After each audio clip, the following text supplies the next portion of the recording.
The room was never supposed to fall silent. Yet the moment Duchess Sophie finished speaking, every conversation around her seemed to disappear. Her words were not ceremonial praise, not a polite compliment, and certainly not something palace staff could easily dismiss. She had placed Princess Anne at the very center of the monarchy's survival, declaring that Anne was the woman this palace cannot function without. And the people listening immediately understood the implications. Before we go deeper into what this really means for the royal family, make sure to subscribe so you don't miss a single update. Sophie had been answering a difficult question during a closed royal working discussion at Windsor. Senior figures were examining how a shrinking group of working royals could continue carrying an increasingly demanding schedule without exhausting the people still responsible for public duties. A working royal, in simple terms, is a family member who officially represents the monarchy through approved engagements and responsibilities. In this dramatized account, the trusted confidant did not offer a rehearsed answer.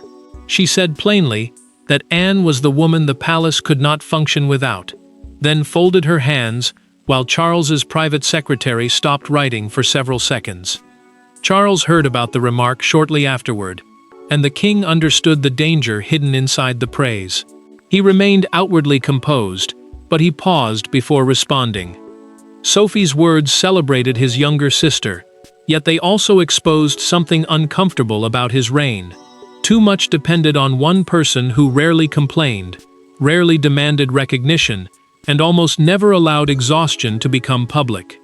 The monarch knew that if Anne had truly become indispensable, then the palace was stronger because of her, and more vulnerable because of that dependence.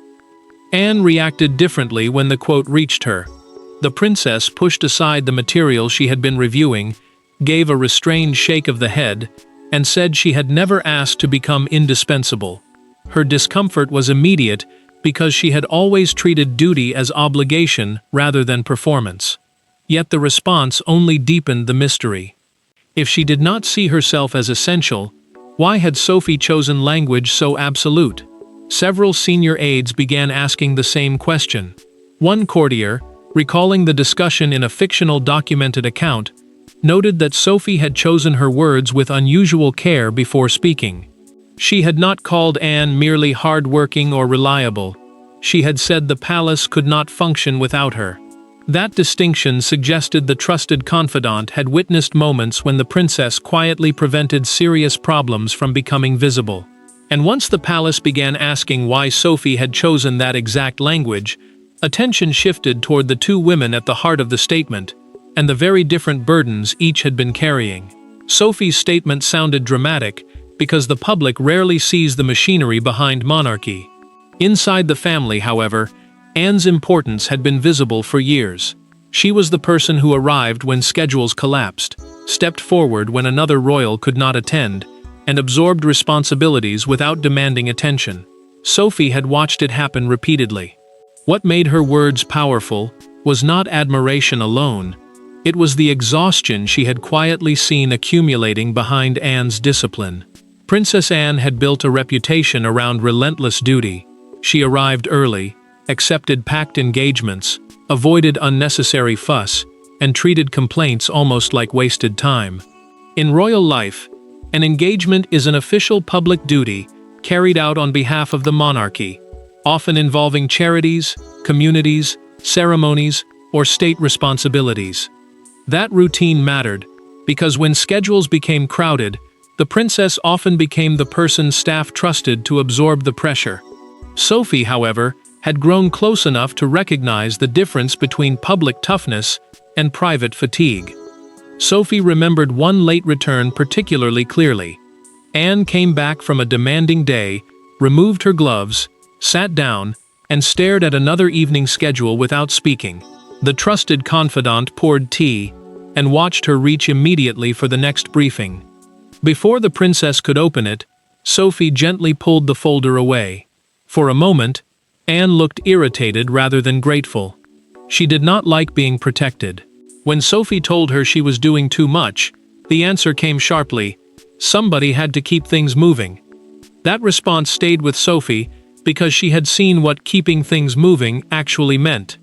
In this dramatized account, she had repeatedly been present when Anne quietly solved last-minute royal problems without public recognition.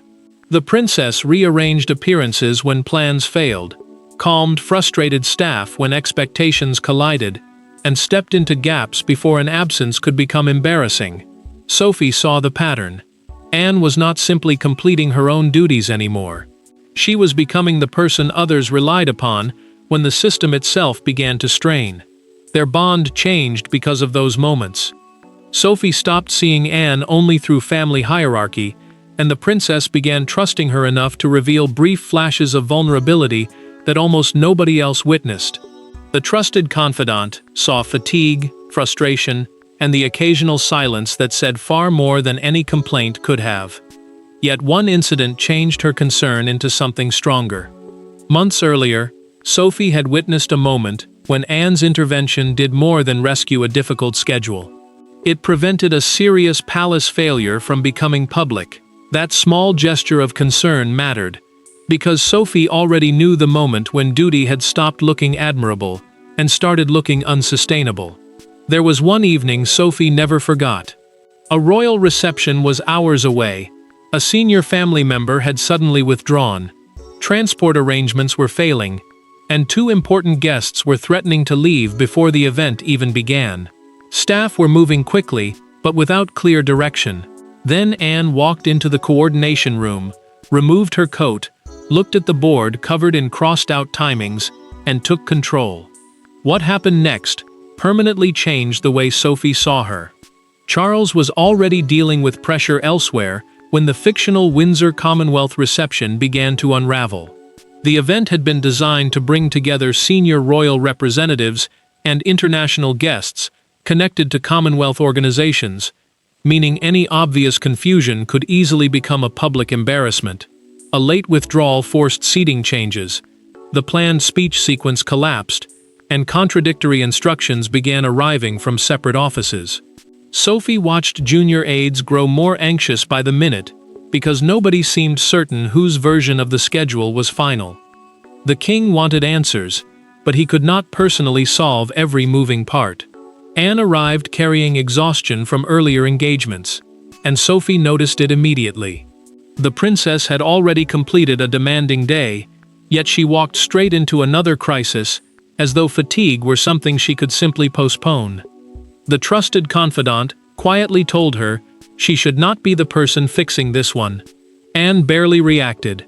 She took a pen, studied the revised running order, and began asking short, precise questions. Sophie understood from that moment that her warning had not even entered the calculation. Then Anne took control completely.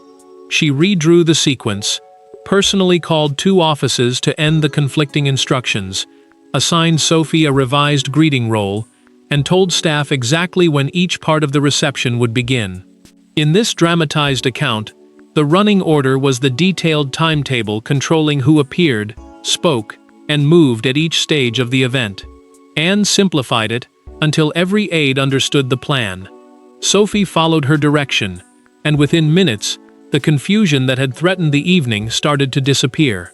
The reception eventually unfolded so smoothly that the guests never knew how close the palace had come to visible disorder.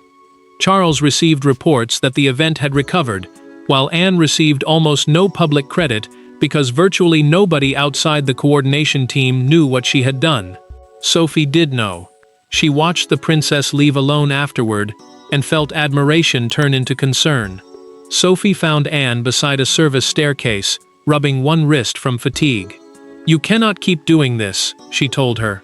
The princess gave the same answer that had begun to trouble her more each time she heard it. Someone had to. Months later, when Sophie finally said aloud what she had understood that night, Anne could no longer hide behind silence, and the two women were forced into a confrontation neither wanted. Anne did not thank Sophie for the compliment. She asked to see her. No aides, no private secretaries, no family buffer. When Sophie entered the small Windsor sitting room, Anne was already waiting beside the fireplace with her arms folded. The atmosphere was not hostile, but it was unmistakably tense. Anne wanted one answer. Why had Sophie said something so dramatic when she knew perfectly well that Anne hated being placed at the center of attention? Princess Anne spoke first, and her frustration was controlled rather than loud. She believed royal duty worked best when nobody turned individual service into personal mythology. The crown, meaning the monarchy as an institution rather than one individual person, had to appear stronger than any single family member. If people began believing everything depended on her, she argued, then every future absence would become a crisis, and every refusal would look like failure. Sophie listened, but the trusted confidant did not retreat. Silence, she said, could become just as dangerous when everyone quietly assumed one person would carry an unlimited burden forever. Anne felt exposed by those words. She told Sophie that admiration could create expectations just as damaging as criticism. Once people accepted the idea that she was indispensable, they might stop asking whether the workload itself was reasonable. The princess had spent years refusing special treatment, and now the statement seemed to place even more responsibility on her shoulders. Sophie's voice became more emotional, but she held her ground. She had watched Anne accept duties simply because staff believed she would never say no, and she could no longer pretend that pattern was harmless. Then Sophie revealed the part Anne had not expected. In this dramatized account, she admitted, during their private conversation, that the statement had been deliberate. She wanted senior decision-makers to hear that palace resilience had started depending too heavily on one woman. The trusted confidant was not trying to glorify Anne. She was trying to force the institution to recognize a problem it had grown comfortable ignoring. Anne stared at her before asking whether anyone else had heard these concerns before the public remark. Sophie hesitated, then admitted she had raised the issue privately with Charles several weeks earlier. That single answer changed the entire confrontation. The princess turned away, placed both hands on the mantel, and remained silent before asking, "You spoke to Charles about me?" Sophie said yes. She had warned the king that the current pattern could not continue indefinitely. Anne's anger cooled into something far more unsettling. If her brother already knew the workload had become unsustainable, why had nothing changed? The confrontation ended without bitterness, but it redirected everything toward Charles, the one person whose decisions could determine whether Anne remained indispensable or was finally protected from the burden. Charles had spent his life understanding that monarchy survives through duty. What Sophie forced him to confront was far more uncomfortable. Duty can become dependency. When Anne's name appeared again during a private schedule review, the king did not immediately approve the next series of engagements. Instead, he stared at the page, removed his glasses, and asked a question no one in the room expected: how many times had Anne quietly covered responsibilities that were originally meant for someone else? Charles carried the authority to reshape workloads, appearances, and family responsibilities, which meant this question could not remain theoretical. Senior staff began reviewing months of schedules and showing how often Anne had stepped into gaps caused by illness, absence, or competing commitments. A royal schedule, in simple terms, is the organized plan of official duties assigned across working members of the family. The king quickly saw that his sister had not merely been busy. She had repeatedly become the solution whenever somebody else became unavailable. The pattern unsettled him because Anne's reliability had protected his reign more times than he wanted to admit. Charles had trusted her because she rarely complained, arrived prepared, and almost never left a problem unresolved. Yet that same strength had created a dangerous habit. Staff asked more because she usually said yes. The monarch had allowed that habit to continue because it made the institution appear steady. Now Sophie's warning forced him to recognize the cost hidden beneath that stability. Charles also remembered something more personal. Since childhood, Anne's toughness had made people assume she needed less protection than everyone around her. She was the one expected to cope, adjust, and carry on. The king suddenly understood how easily family memory had followed them into institutional life. His sister's strength had become an excuse to place more weight on her shoulders. Then the review produced the clearest warning yet. Several important appearances had no realistic backup plan beyond one informal phrase, "Ask Anne." Charles stared at those entries and refused to approve the next proposed run of engagements. He drew a line through 3 consecutive assignments beside her name, placed the pen down, and instructed staff to redistribute the responsibilities before bringing the schedule back. The decision was small on paper, but enormous in meaning. The palace would stop treating Anne's availability as automatic. Sophie learned about the adjustment and understood immediately that speaking out had mattered. Anne, however, reacted with more complicated emotion. Relief was there, even if she resisted admitting it, but so was discomfort. If the institution suddenly began protecting her, would people start seeing her differently? For Sophie, the change was proof that silence had finally broken. For Anne, it raised a harder question whether being less indispensable might also mean surrendering part of the identity she had spent a lifetime building. Anne noticed the change before anyone explained it. The revised schedule arrived in a plain folder, but 3 engagements she expected to handle were gone. Another had been reassigned to Sophie. For a woman who had built her life around simply getting on with the work, the empty spaces felt strangely unsettling. She stared at the page longer than necessary, then asked her private secretary one clipped question. "Who changed this?" Anne listened as the answer unfolded, and the discomfort only grew. Charles's redistribution plan had now been put into practice, reducing some of her backup duties while asking Sophie and other working royals to absorb selected responsibilities. A contingency plan, in simple terms, is a prepared alternative for when the original arrangement fails, rather than relying on one person to rescue everything at the last moment. Staff had been specifically told to create those alternatives instead of automatically placing the burden back on the princess. The change did not feel like protection at first. Anne had spent so many years proving her usefulness that usefulness had become tangled with identity. A lighter schedule looked dangerously close to being sidelined. Her private secretary chose the words carefully and told her that nobody was questioning her ability. The truth was almost the opposite.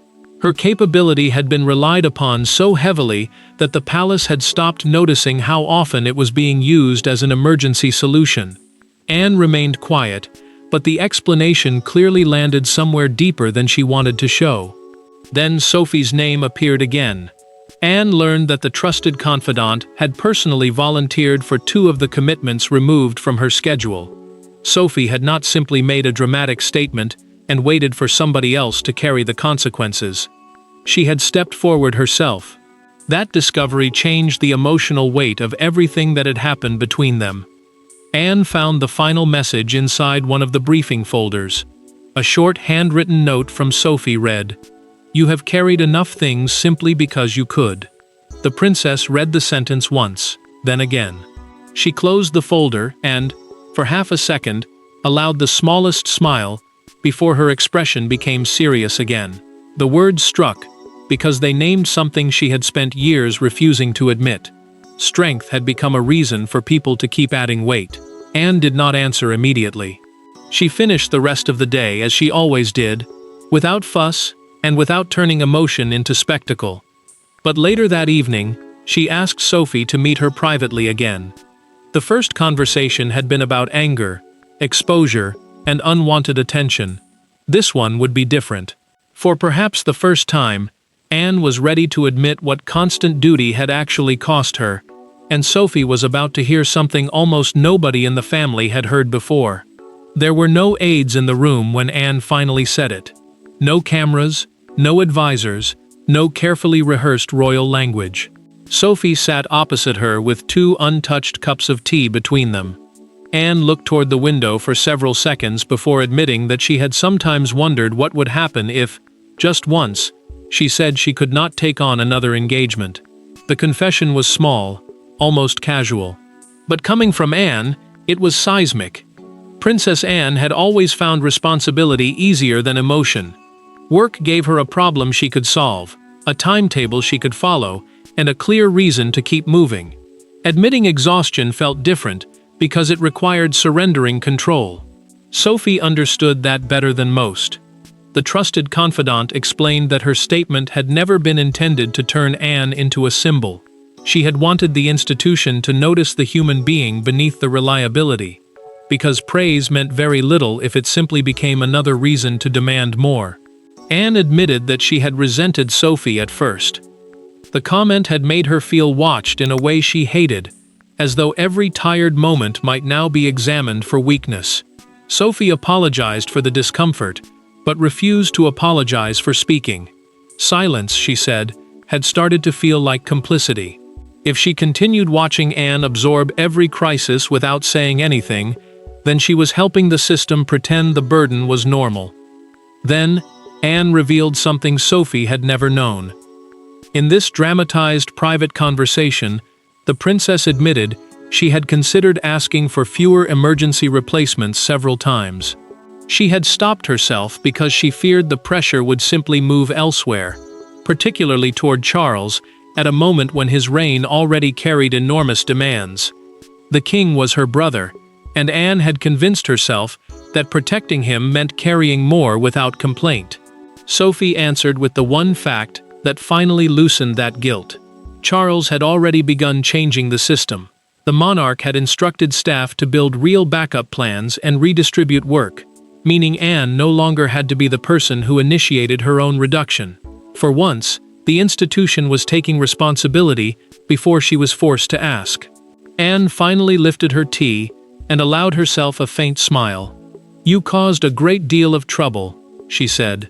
Sophie answered without hesitation, "Useful trouble." Before they separated, the princess gave her permission to repeat one message if questioned publicly. Service matters, but no institution should depend upon one exhausted person. Their private understanding changed the meaning of Sophie's original statement. But beyond palace walls, those words had already taken on a life of their own, and the public reaction was about to turn private concern into a much larger royal debate. By morning, the sentence had escaped the palace and taken on a life of its own. Newspapers, broadcasters, commentators, and crowds were no longer discussing Sophie alone. They were examining Anne's decades of service through a new lens. The woman famous for avoiding emotional spectacle had suddenly become the center of an emotional national conversation. And one image outside Buckingham Palace captured the mood better than any headline. A handwritten sign thanking Anne simply for always turning up. Princess Anne immediately disliked the attention.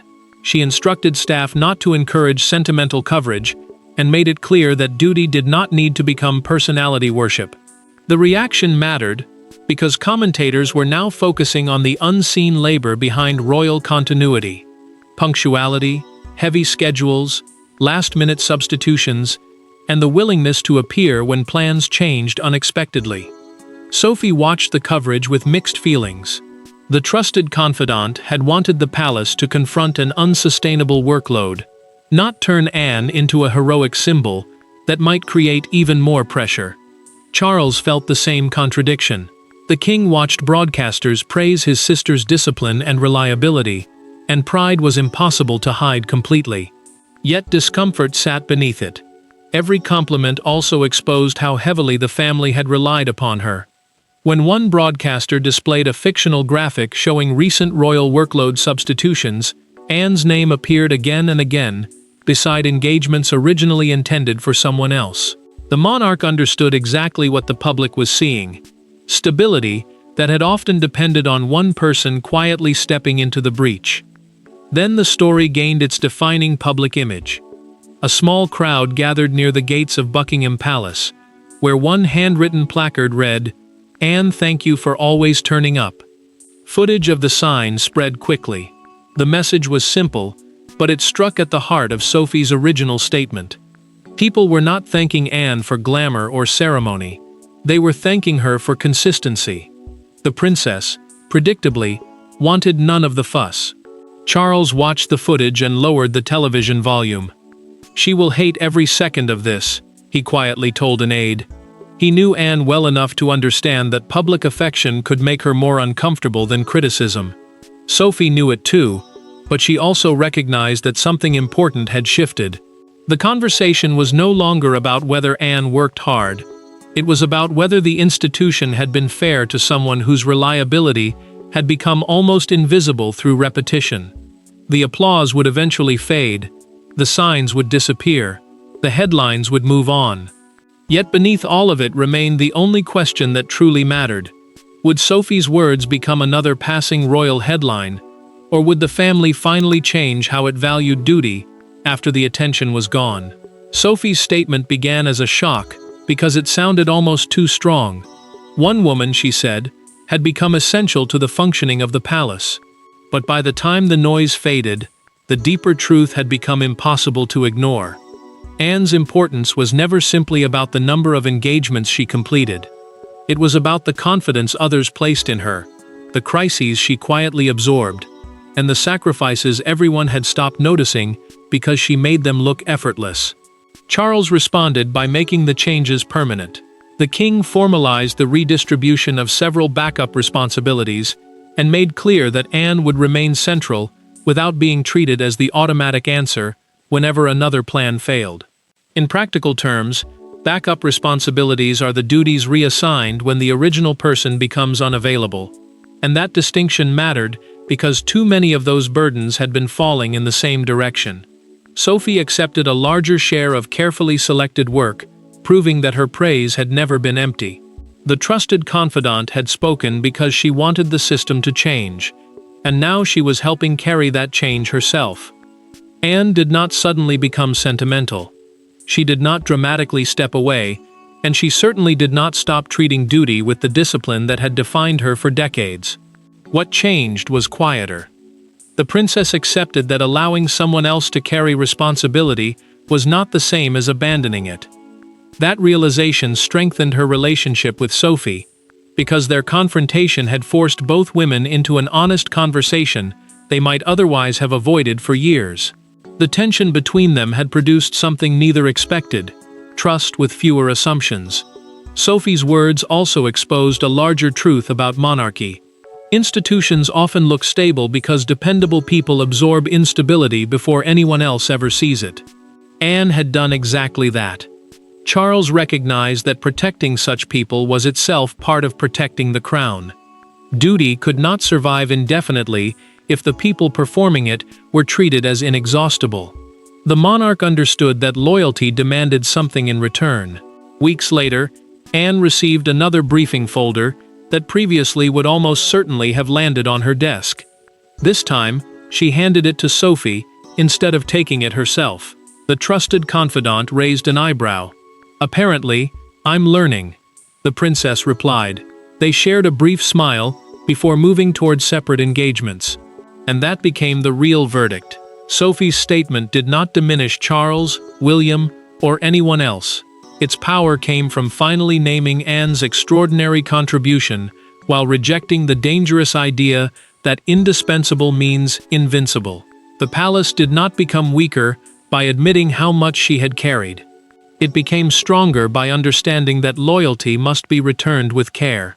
Anne remained steady, disciplined, and fiercely committed. But she was no longer silently expected to hold every failing piece together. Thanks for watching. Please don't forget to like and subscribe, and we will see you in next one.